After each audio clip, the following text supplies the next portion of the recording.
Bismillahirrahmanirrahim. Assalamualaikum warahmatullahi wabarakatuh. Alhamdulillahirabbil alamin. Alhamdulillahilladzi bi ni'matihi tatimmus shalihat wa bi fadlihi tatanazzalul khairat wal barakat wa bi taufiqihi tatahaqqaqul maqasid wal ghayat. Wassalatu wassalamu ala habibina wa syafi'ina Muhammad sallallahu alaihi wasallam wa ala alihi wa ashabihi wa man tabi'ahum bi ihsanin ila yaumiddin. Amma ba'du. Pertama, puja dan puji syukur kehadirat Allah Subhanahu wa taala tak lupa kita haturkan karena Allah Subhanahu wa taala telah memberikan kepada kita banyak nikmat yang tak terhingga, dan di antara keduanya tersebut adalah nikmat iman dan Islam. Dan kedua nikmat ini akan terasa semakin berharga ketika kita mengetahui bahwa kedua iman inilah yang akan menjadi penyesalan terbesar bagi orang kafir di akhirat kelak. Sebagaimana yang Allah firmankan dalam Quran surat Al-Hijr ayat 2 yang berbunyi, "Rubama yawaddul ladzina kafaru law kanu muslimin." Orang-orang kafir tersebut berkata, "Alangkah menyesalnya aku seandainya dahulu aku di dunia menjadi orang-orang yang muslim." Yang kedua, salawat serta salam tak lupa kita haturkan kepada baginda agung kita Nabi Muhammad sallallahu alaihi wasallam beserta para keluarga beliau, para istri-istri beliau, para sahabat-sahabat beliau, para tabi'in, para tabi'ut tabi'in, serta para pengikutnya yang senantiasa mengikuti jejak dan risalah beliau hingga hari kiamat kelak. Ma'asyiral mu'minin rahimakumullah. Saat ini kita tengah berada di bulan yang suci, yaitu bulan Ramadan, di mana Allah Subhanahu wa taala menurunkan karunia terbesarnya kepada Nabi Muhammad sallallahu alaihi wasallam dan kepada umat muslim sekalian, yaitu karunia Al-Qur'an. Dan kita dididik, Allah Subhanahu wa taala memberikan bulan Ramadan kepada kita tak lain dan tidak bukan adalah untuk mendidik kita dan mentarbiah kita dalam madrasah Ramadaniyah, sehingganya kita mampu dijadikan orang-orang yang bertakwa, sebagaimana yang difirmankan oleh Allah Subhanahu wa taala dalam Quran surat Al-Baqarah ayat 183 yang berbunyi, "Ya ayyuhalladzina amanu kutiba alaikumus syiyamu kama kutiba alal ladzina min qablikum la'allakum tattaqun." Wahai orang-orang yang beriman, telah diwajibkan kepada kamu berpuasa sebagaimana telah diwajibkan atas umat-umat sebelum kamu agar kamu bertakwa. Allah Subhanahu wa taala secara jelas menyebutkan tujuan bulan Ramadan ini, yaitu untuk menjadikan kita orang-orang yang bertakwa. Ma'asyiral mu'minin rahimakumullah. Namun orang-orang yang bertakwa itu masih belum mencapai kepada tingkatan sempurna ketakwaannya jika belum mengerjakan 3 hal yang Allah sebutkan dalam Quran surat Az-Zariyat ayat 15 sampai 19 yang berbunyi, "A'udzubillahi minasyaitonirrajim. Innal muttaqina fi jannatin wa 'uyun, akhidina ma atahum rabbuhum wa waqahum rabbuhum adzabal jahim. Akhidina ma atahum rabbuhum innahum kanu qabla dzalika muhsinin. Kanu qalilan minal laili ma yahja'un wa bil ashari hum yastaghfirun wa fi amwalihim haqqul lisaili wal mahrum." Yang artinya, innal muttaqina fi jannati wa uyun, sesungguhnya orang-orang yang bertakwa itu, kata Allah Subhanahu wa taala, berada di taman-taman surga dan di mata air surga. Kemudian Allah Subhanahu wa taala melanjutkan, akhidina ma atahum rabbuhum, mereka mengambil nikmat-nikmat dan karunia-karunia yang telah Allah berikan kepada mereka. Innahum kanu qabla dzalika muhsinin, karena sebelumnya mereka adalah orang-orang yang berbuat baik. Kanu qalilan minal laili ma yahja'un, mereka adalah orang-orang yang sedikit sekali tidurnya pada malam hari. Wabil ashari hum yastaghfirun, dan pada akhir-akhir malam mereka memohon ampunan kepada Allah Subhanahu wa taala. Wa fi amwalihim haqqul lisaili wal mahrum, Dan pada harta-harta mereka itu terdapat bagian saudara-saudara mereka yang miskin, baik yang meminta-minta maupun orang yang mengharamkan dirinya, maupun orang miskin yang mengharamkan dirinya dari meminta-minta. Masyiral mukminin rahimakumullah. Dari sini izinkanlah saya menjelaskan secara singkat satu persatu dari sifat orang-orang bertakwa yang disebutkan Allah dalam Quran surat Az-Zariyat berikut. Yang pertama adalah kanu qalilan minal laili ma yahja'un. Mereka sedikit sekali tidur pada malam hari. Maksudnya adalah mereka adalah orang-orang yang gemar mendirikan salat malam pada sepertiga malam terakhir.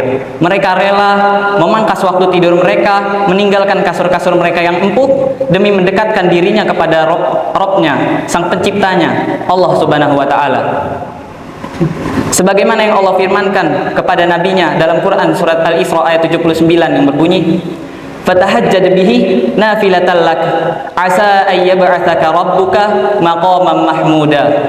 Maka bertahajudlah kalian, karena sesungguhnya ia akan menjadi amalan tambahan bagi kalian, dan semoga Allah Subhanahu wa Ta'ala menempatkan kalian di tempat-tempat yang terpuji.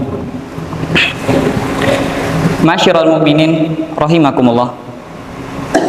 Dan Rasulullah Shallallahu Alaihi Wasallam juga bersabda dalam hadis yang diriwayatkan oleh At-Tirmizi yang artinya, sesungguhnya salat malam kalian itu, sesungguhnya salat malam itu adalah kebiasaan orang-orang soleh sebelum kalian.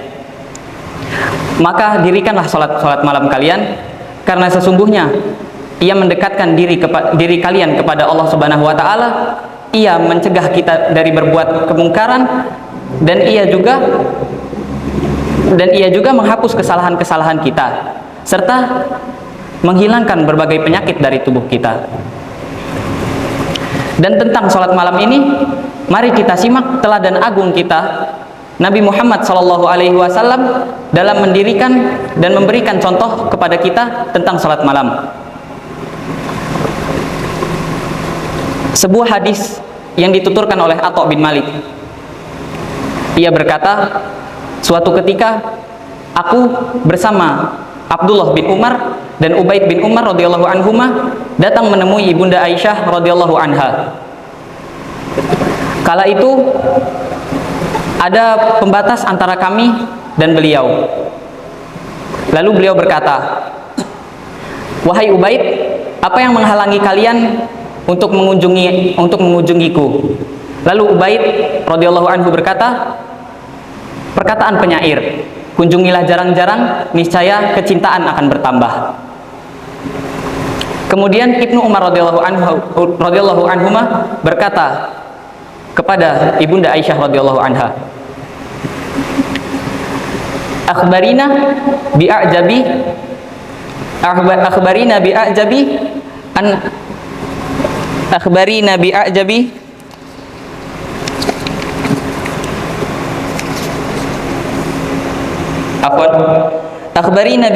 ma ra'aiti min Rasulillah sallallahu alaihi wasallam. Wahai ibunda, kabarkanlah kepada kami tentang hal-hal yang paling menakjubkan yang engkau lihat dari baginda Muhammad sallallahu alaihi wasallam.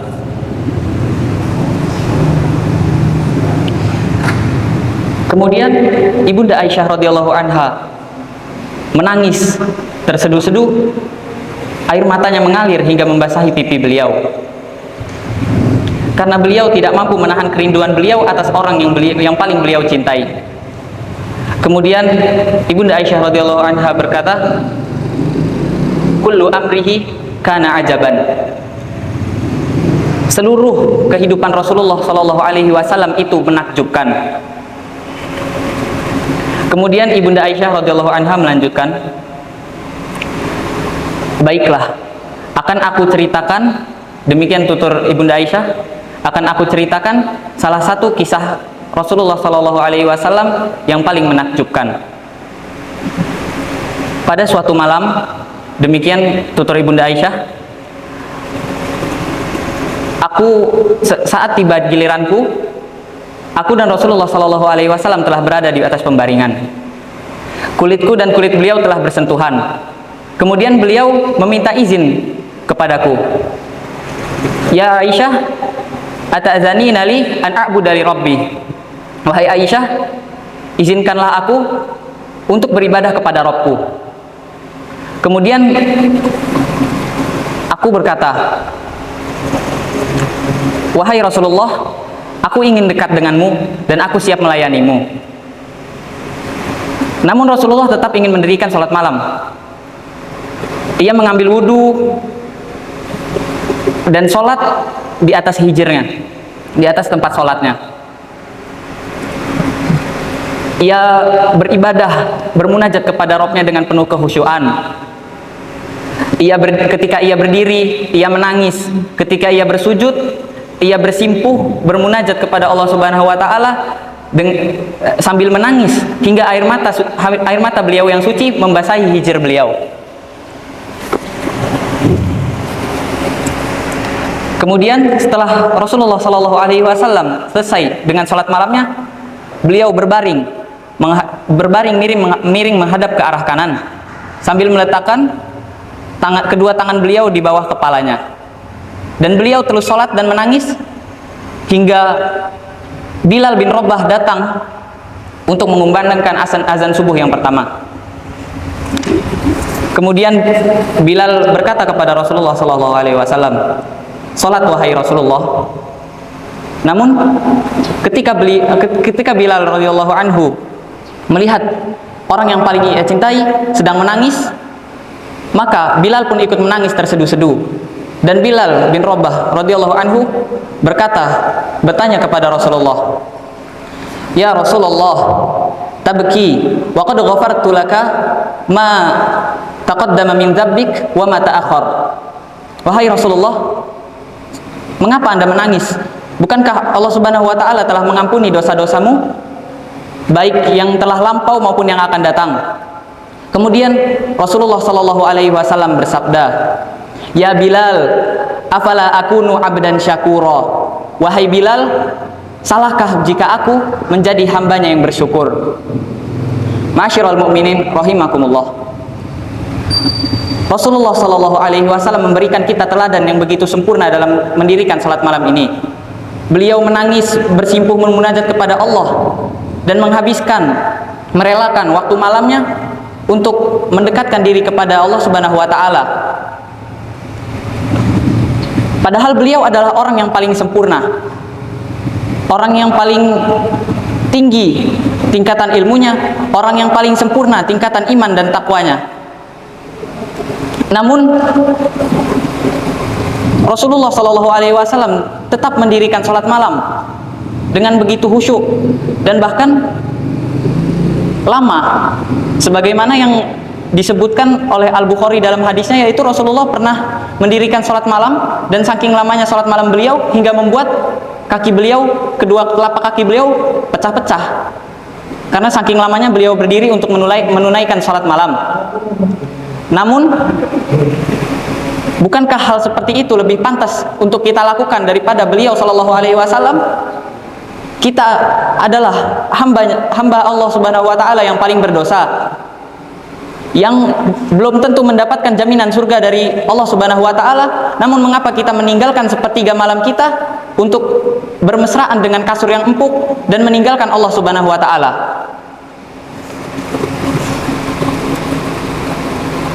Ma'asyiral mu'minin rahimakumullah. Dan yang kedua, ciri orang bertakwa yang selanjutnya adalah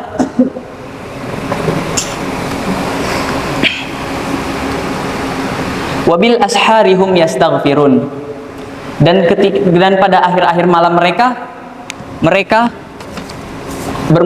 memohon ampunan kepada Allah Subhanahu wa Ta'ala, yaitu orang-orang yang menghabiskan waktu sahur mereka, menutup waktu sahur mereka dengan bermunajat kepada Allah Subhanahu wa Ta'ala dan meminta Allah Subhanahu wa Ta'ala untuk menghapuskan dosa-dosanya.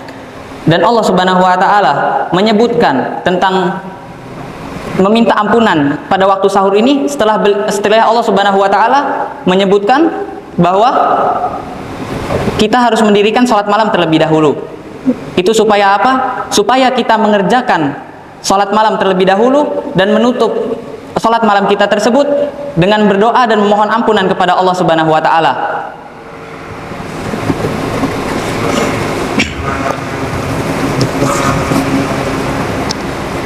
Sebagaimana yang dijelaskan oleh Imam Al-Qushairi rahimahullah, bahwa orang-orang yang bertakwa itu gemar sekali memohon ampunan kepada Allah Subhanahu wa taala pada sahur mereka. Mereka memposisikan diri mereka sebagai posisi ahlul maksiat, padahal mereka adalah orang-orang yang sempurna. Mereka memposisikan kedudukan mereka seolah-olah mereka adalah orang-orang yang terhina, padahal sesungguhnya mereka adalah pejabat-pejabat tinggi. Dan mereka menganggap amal-amal yang telah mereka lakukan selama ini masih begitu kecil di sisi Allah Subhanahu wa taala, padahal mereka telah melakukan amal-amal yang amat mulia. Dan mengapa orang-orang yang bertakwa ini gemar sekali meminta ampunan kepada Allah Subhanahu wa taala pada waktu sahur? Karena waktu sahur adalah waktu yang diberkahi oleh Allah Subhanahu wa taala. Sebagaimana yang disabdakan oleh Nabi Shallallahu alaihi wasallam dalam hadis yang diriwayatkan oleh Al-Bukhari nomor 7494 yang artinya, sesungguhnya Allah Subhanahu wa taala turun ke langit dunia pada sepertiga malam terakhir, dan Allah Subhanahu wa taala berfirman, wahai hamba-hambaku, apabila kalian berdoa maka akan aku kabulkan, dan apabila kalian meminta maka akan aku berikan, dan apabila kalian memohon ampunan kepadaku maka akan aku ampuni. Dan berdasarkan hadis ini bahwa Allah Subhanahu wa taala akan mengabulkan doa-doa kita yang kita panjatkan pada sepertiga malam terakhir, yaitu pada waktu sahur kita, dan Allah Subhanahu wa taala akan memberikan apa yang kita minta pada waktu sahur kita, dan Allah Subhanahu wa taala akan mengampuni dosa-dosa kita jika kita memohon ampunan kepada Allah Subhanahu wa taala.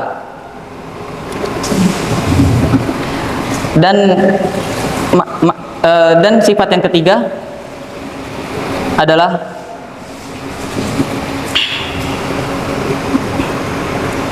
wa fi amwalihim haqqul lisaili wal mahrum. Dan pada harta-harta mereka terdapat hak-hak saudara-saudara mereka, baik orang miskin yang meminta-minta maupun orang miskin yang mengharamkan dirinya dari meminta-minta. Maksudnya adalah orang yang gemar memberikan dan mensedekahkan hartanya di jalan Allah Subhanahu wa taala kepada saudara-saudaranya yang membutuhkan. Dan sifat ini juga tercantum dalam Al-Qur'an surat Ali Imran ayat 133 dan 134 yang berbunyi,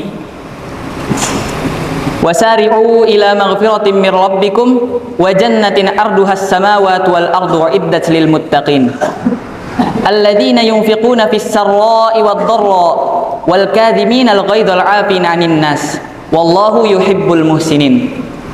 Yang artinya, wasari'u ila maghfiratin mir rabbikum, dan bersegeralah memohon ampunan kepada Tuhan kalian, wa jannatin arduhas samawati wal ard, karena sesungguhnya surga-surga yang lebih luas daripada langit dan bumi itu uiddat lil muttaqin, disiapkan untuk orang-orang yang bertakwa. Dan kemudian Allah Subhanahu wa taala menjelaskan pada ayat berikutnya, alladzina yunfiquna fis sarra'i wad dharra, yaitu orang-orang yang menginfakkan hartanya ketika waktunya sempit, ketika waktu ia sedang mengalami kesulitan, maupun ketika ia sedang mengalami kelapangan dalam rezeki. Dan wal kadhiminal ghaidha wal 'afina 'anil nas, dan orang yang gemar menahan amarahnya, dan juga orang yang gemar memaafkan saudara-saudaranya. Wallahu yuhibbul muhsinin, karena sesungguhnya Allah Subhanahu wa taala mencintai orang-orang yang berbuat baik. Dan Sufyan